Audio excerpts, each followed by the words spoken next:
اور نہ ہی اس پر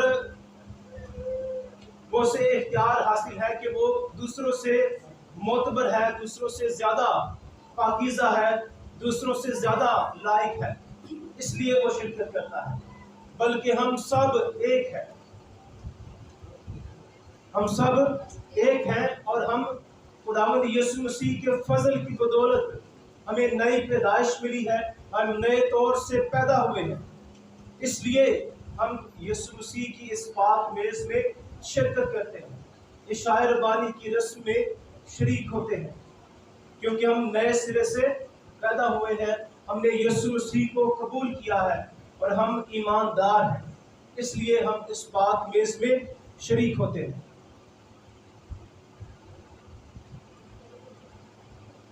ہمارا اس میز میں شرکت کرنے سے دو باتیں واضح ہوتی ہیں۔ جب ہم اس میز میں شریک ہوتے ہیں تو دو باتیں ہماری زندگی سے واضح ہوتی ہیں۔ پہلی بات کہ ہماری نالائقی یا ہماری ناقابلیت ظاہر ہوتی ہے، کہ ہم اس لائق نہیں ہیں کہ ہم اپنے طور سے، اپنی قوت سے، اپنی لیاقت سے گناہوں پر غالب آ سکیں اور مسیح کی فرما برداری کر سکیں۔ پہلی بات جو ہماری زندگی سے واضح ہوتی ہے جب ہم اس میز میں شرکت کرتے ہیں کہ ہم اس لائق نہیں ہیں، ہمیں قابلیت نہیں ہے، بلکہ یہ خدا کا فضل ہے کہ ہم اس میز میں جب شرکت کرتے ہیں تو خدا ہمیں فضل عطا کرتا ہے کہ ہم اس کی فرما برداری کر سکیں اور گناہ سے مبرہ رہ کر، گناہ سے دور رہ کر، گناہ سے پاک رہ کر خداوند میں زندگی گزار سکیں۔ اس پاک میں شرکت کرنے سے ہماری زندگی سے واضح ہوتا ہے۔ دوسری بات جو اس پاک میز میں شرکت کرنے سے واضح ہوتی ہے، ہمارا خداوند یسوع مسیح پر مکمل اعتماد اور بھروسہ ظاہر ہوتا ہے، کہ ہماری قابلیت پر، ہماری لیاقت پر ہرگز بھروسہ نہیں ہے، بلکہ ہمارا بھروسہ، ہمارا اعتماد، ہمارا توکل یسوع مسیح پر ہے، کہ وہ ہمیں قوت بخشتا ہے، وہ ہمیں دلیری عطا کرتا ہے کہ ہم خدا کی فرما برداری کر سکیں، ہم خدا کے ساتھ چل سکیں۔ ہمارا خدا کے ساتھ، خدا پر مکمل بھروسہ اس پاک میز میں شرکت کرنے سے ظاہر ہوتا ہے، کہ ہمارا خدا پر مکمل بھروسہ ہے۔ جب ہم اس پاک میز میں شرکت کرتے ہیں تو خدا ہمیں قوت اور دلیری اور پاکیزگی بخشتا ہے۔ اگر ہم خدا کے سچے فرزند ہیں تو پاک شراکت میں شامل ہونے سے ہمیں قوت اور دلیری ملتی ہے۔ جب ہم اس پاک عشاء ربانی کی رسم میں شریک ہوتے ہیں تو ہمیں خدا کی قوت اور دلیری مل جاتی ہے، تاکہ ہم اپنی زندگی کے تمام گناہوں پر غالب آ سکیں اور خدا کی فرما برداری کر سکیں۔